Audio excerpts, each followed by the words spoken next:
What is up, ladies and germs? So today I'm gonna give you a quick tutorial on how I removed my decal for 2014 Mustang GT. As you see, that's the 5.0. So I got this glue at Harbor Freight for $6. I thought it was spray initially, but then I took off the cap and it was just liquid. Pretty much all you need is that to help out take off the residue once you take off the decal, and then some fishing line, which I saw another YouTube do, which I'll link him in the description if you want to see his video too. This fishing line I already had laying around in the shack,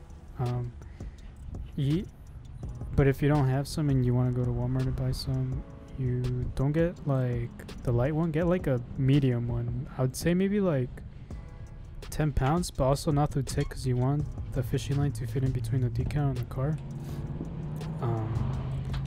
So yeah, probably like 10 pound, I'm assuming. This I also got at Harbor Freight. It helped me a lot. What I'm doing is I'm using two hands. I'm holding the blade on the other side and then one on the handle, and I'm bending it. So where you see I'm cutting right now, like I'm kind of bending it so I don't just scratch the end part with the car with the blade. This is my second attempt. I already took off the other side of the decal, which was way easier. This is a process I would say I would recommend, because if you don't cut the excess, like it's gonna take a lot longer for you to take it off with the glue remover, because that's just like rubber. Do you see that I'm cutting right there? Like it's just rubber and it's just excess. Like the glue, like it thins it, but it doesn't like completely take it off. Also recommend, if you do have a heat gun, you want to like a clean, and if you live somewhere in the snow, like it's gonna be really hard for you to take off the excess glue or residue. So for sure recommend, if you're somewhere in the snow, get a heat gun, and then once like you're at this step where you have the residue, you just get your heat gun and just go psh, so you can loosen like the residue, because the heat gun does help for sure.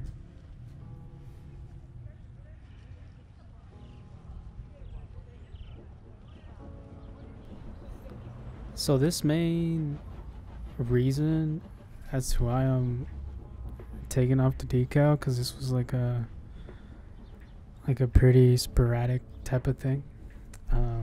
So some of you don't know, yesterday was Fuelfest in Los Angeles, and me and my brother decided to go. The thing is, we live 86 miles away from it, so we're down south San Diego, and it's up in Escovina, Air Window Speedway. And we're like, nah, I'm not taking my car, it's gonna be sunny, blah blah blah. And it's a manual, like going up there's like a bunch of traffic, and this car's a V6 and it's not a manual. So I was like, oh, last year I drove, so I was like, oh, how about this year you drive? Because it was a bitch last year, and we made a deal. We decided to drive half and half, so him on his way over there and me on the back row. So when we stopped for gas, we decided to switch from there, and then I started to drive.